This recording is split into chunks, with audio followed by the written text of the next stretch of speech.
You have no idea how that joke resonates, because there have been more cartoonists taking advantage and poking fun. I won't even do it anymore justice. But let me just say thank you, Kevin, for inviting me. Thank all of you for being up here. Thank you, Joe, for allowing us to use your space. To all the students that are here, I hope there are some students here that took the time to talk about this important topic. This is a treat for me. I'm very passionate about the issue of environment and the issue of environmental stewardship and green growth. And I want to create a little context for you to tell you how we got where we are, and to give you a sense of why I think you're right on target in terms of this effort, and why I think Greenwise is long overdue. In 2005, for the first time in human history, literally human history, more people on the planet were living in urban centers than suburban and rural centers. First time in human history. 1 million to 1.5 million people every single week now are moving into cities. This mass urbanization, driven largely, by no means exclusively, by China, India, and elsewhere. It also marked an important milestone in 2005, and that was the recognition that some 75% of the Earth's natural resources are consumed already in these urban centers. So if you're going to get serious about the issue of climate change, going to get serious about the issues around consumption, natural resources, you've got to get serious from the perspective of the governance of cities, large and small. So I'm giving you that as a context to my bias, the way I see this issue. Because at the end of the day, global consumption is nothing more than the sum total of all local consumption. So impact mayors like Kevin Johnson have, the impact city council members and city managers have, is profound in this issue. It's important to have state leadership. It's certainly important to have national leadership, but we don't always have that. To wit, let's go back a number of years. Recall that it wasn't that long ago that Democrats, my party, not just the other party, Republicans, rejected the idea that you can grow your economy and maintain an environmental stewardship, or a principle of environmental stewardship. In fact, Kyoto was rejected not by Republicans. Kyoto was rejected in the US Senate 98-0. Bill Clinton says this all the time. He says it was the only bill that before he even introduced it was rejected by Congress. True story. Democrats didn't believe in this paradigm. It was the environment or the economy. It wasn't the environment and the economy. And that was a time when folks got frustrated. Folks like me got a little frustrated by that lack of global leadership, global stewardship. But folks didn't necessarily know what to do. Bringing me back to 2005. Another important milestone. Something else started to take shape. I was blessed to be able to invite 100 mayors from around the globe. Almost every key continent was represented. And we put together a global climate accords. In fact, Kevin, if you ask where this environmental passion came for Van Jones, it literally came out of the convening of the United Nations around World Environment Day. Van was doing all kinds of different work, but he started convening panels around the issue of race, poverty, and the environment, issues of environmental justice. And it drove his passion, and of course it's drove a big part of what his life has now become. But in that grouping of 100 mayors was a mayor from Seattle, Mayor Nichols, who was down there.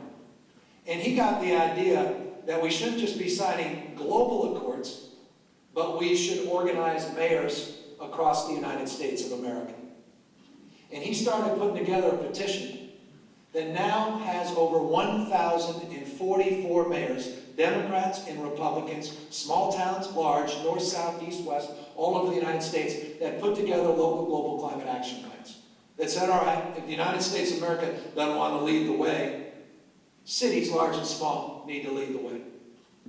San Francisco put together its own local global climate action plan. Ours called to roll back greenhouse gas emissions 20% below 1990 levels by 2012.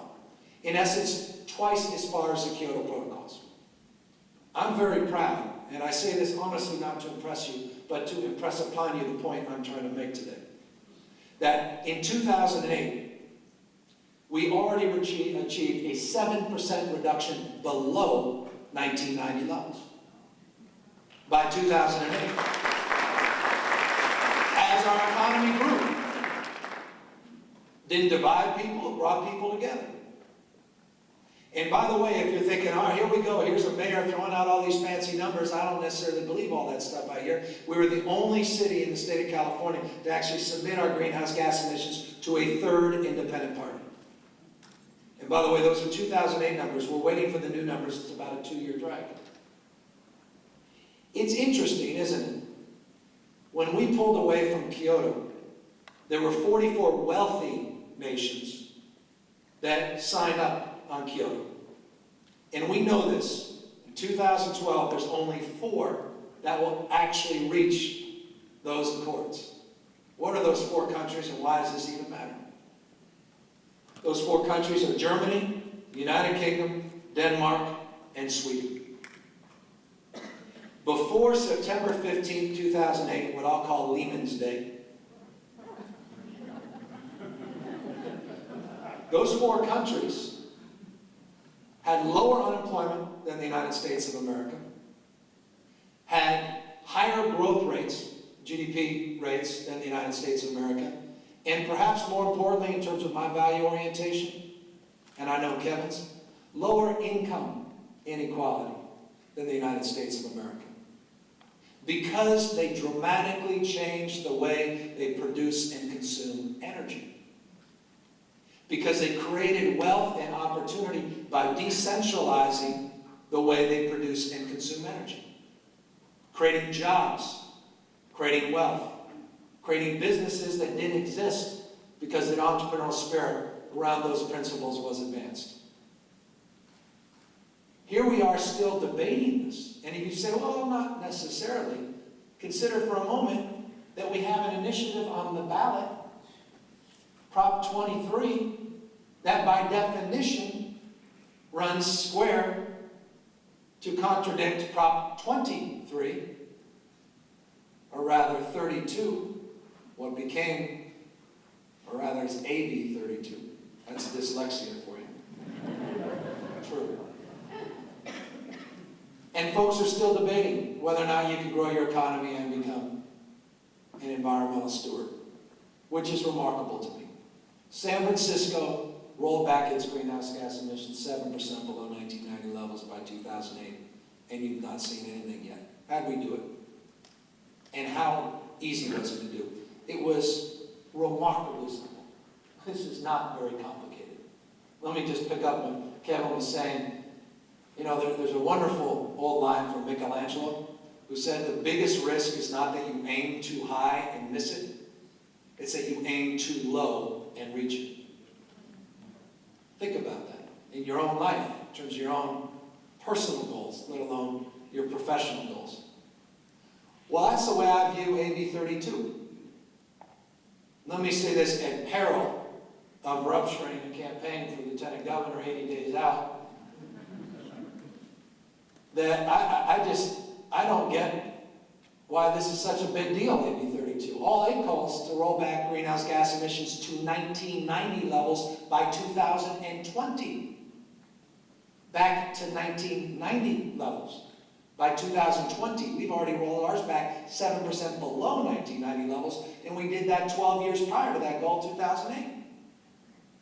And we're acting like, my gosh, this is devastation. Valero and Tesoro and these oil companies from Texas certainly see it because they're some of the biggest polluters in our state. But this is an opportunity of a lifetime.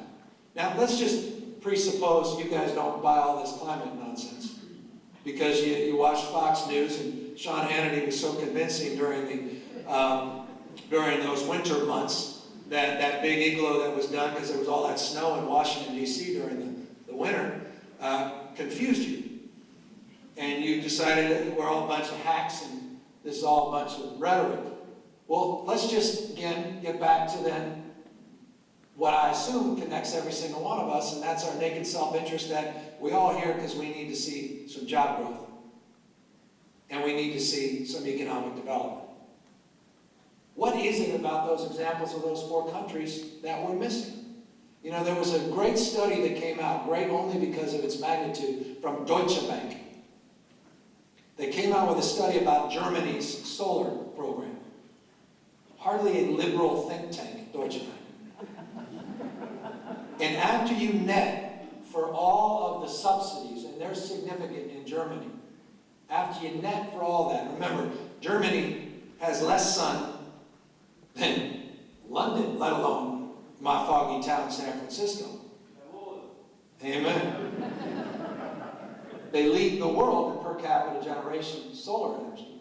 That after you net for all those subsidies, they created over 300,000 jobs. You extrapolate that out in the United States, a population about 4 times their size, 1.2+ million jobs, just in that one sector of the economy. Extrapolate that in other sectors. This is about job creation. This is about job growth. This is about bringing manufacturing back to the state. There's a reason 60% of the venture capital in the green tech sector is here in the state of California. Is it a coincidence that it was barely 30% before AB 32 was approved? As we're setting up to differentiate ourselves from almost every other state in terms of our leadership. This is serious stuff. San Francisco now leads the way in per capita generation of solar because we're providing $7,000 incentives for the installation of solar. You match that with the Million Solar Roof Initiative and those federal tax breaks, it's all but cost neutral to put solar on. We went from last to first in 15 and a half months. And by the way, I use these numbers thoughtfully. Last to first. I was joking with Kevin a moment ago outside. I said, you want controversy? Gay marriage was not controversial. Requiring composting in my city was controversial. I mean, you tell someone they got to take that banana peel and they got to put it in which bin? The black? No, the blue, the green? That's serious. But as a consequence of that and other efforts, 73% now of our waste is diverted. The highest recycle rates of any big city in the United States of America. It was 35% when I started. We're making progress. We're well on our way to zero waste.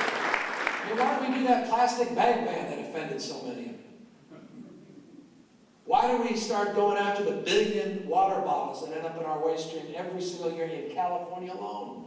Particularly when the water you're buying, Dasani and Aquafina, with respect to Coke and Pepsi, is tap water from New York State.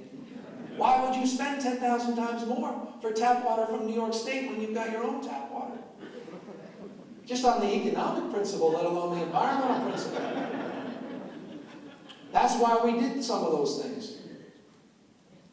We converted our entire diesel fleet to biodiesel. How do we do it? Another version of a FOG program. Fats, oils, and grease cycle program. I'm a restaurateur. My guys proud to have created over 1,000 jobs in this state. Opened 16 small businesses. One of the things that frustrated me in my 9 restaurants is I had to take all that fat, oil, and grease, that lard, and it would sit somewhere, and I had to figure out a place to put it outside. All those cockroaches and all those flies around. If you're in the business, you know what I'm talking about. If you're not in the business, don't worry about it. You don't want to know. It costs you $50 to $75 a month to move those tubs. And San Francisco said, well, why don't we help you? You don't have to pay a penny, we'll pick it up. And then we converted it into biodiesel. That's why every single bus in our city, the entire public transit fleet, is the greenest fleet in the United States. It runs 100% on alternative fuels or alternative energies. The greenest fleet of its type in America. We're proud of it. It's progress. And that's not ethanol and